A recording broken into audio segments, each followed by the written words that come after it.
आप थोड़ा पीछे ये हमारा नेता आगे आना चाहिए।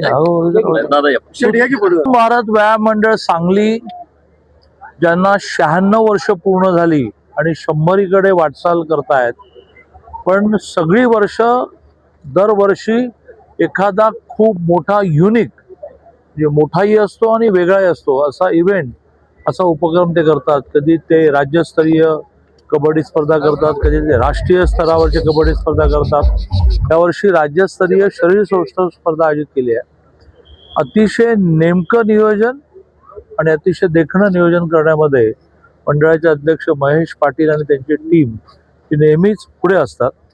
मी त्यांचं मनापासून अभिनंदन करतो आणि 100च्या दृष्टीने त्यांनी त्यांचा फेज वाईज काही प्लॅन तयार करावा, तो आम्ही नक्की व्यवहारात येईल असं प्रयत्न करू. या ग्राउंडचं लिस्ट त्यांचं संपलं आहे, ती लगेच प्रक्रिया सुरू करू. सांगली जिल्हा परिषदेसाठी आज आपली बैठक, आज कुठलीही बैठक झाली नाही.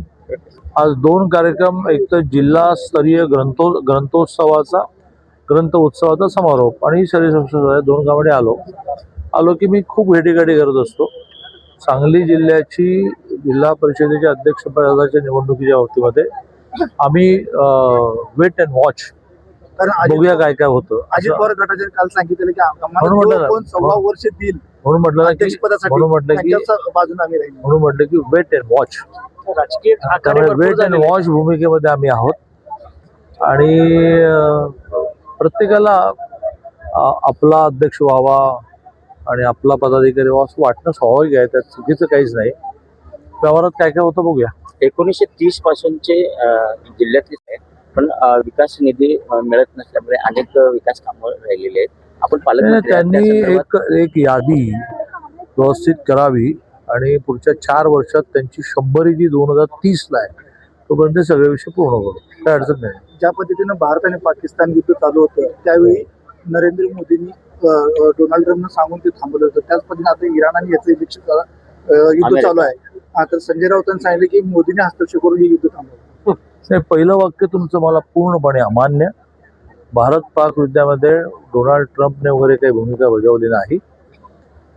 एकूणच पुरेसा बदला घेतल्यानंतर शेवटी युद्ध ही लवकर संपवायची असतात, त्याप्रमाणे भारताने निर्णय केला. कोणी डोनाल्ड ट्रम्पने वगैरे काही सांगितलेलं नाही.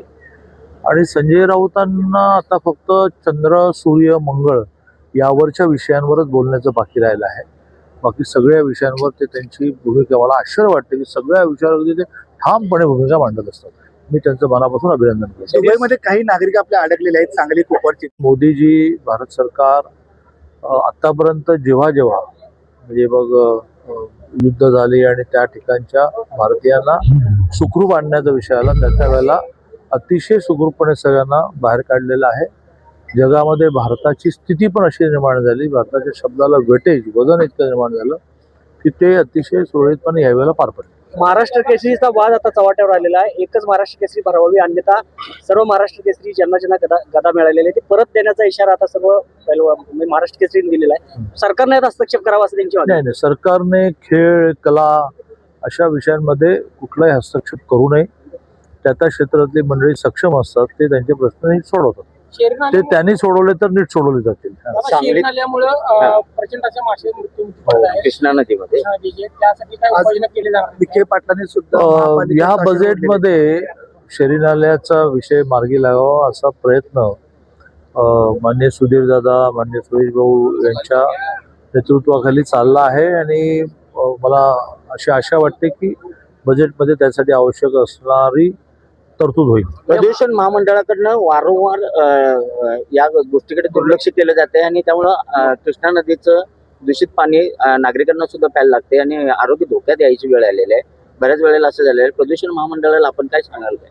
नाही, प्रदूषण मंडळाला सांगू, पण जोपर्यंत शेरी नाला विषयामध्ये आपण आवश्यक निधी देणार नाही आणि त्यातून मूळ जे म्हणजे शेवटी ज्याला आपण म्हणतो की स्टार्टिंग पॉईंटच आपण संपवणार नसतो तर मग पुढच्या गोष्टी अशक्य आहेत. आणि मला पूर्ण आशा आहे की यावेळेच्या बजेटमध्ये हा विषय माननीय मुख्यमंत्री महोदय पूर्णपणे संपवतील. एक मिनिट, उषाचा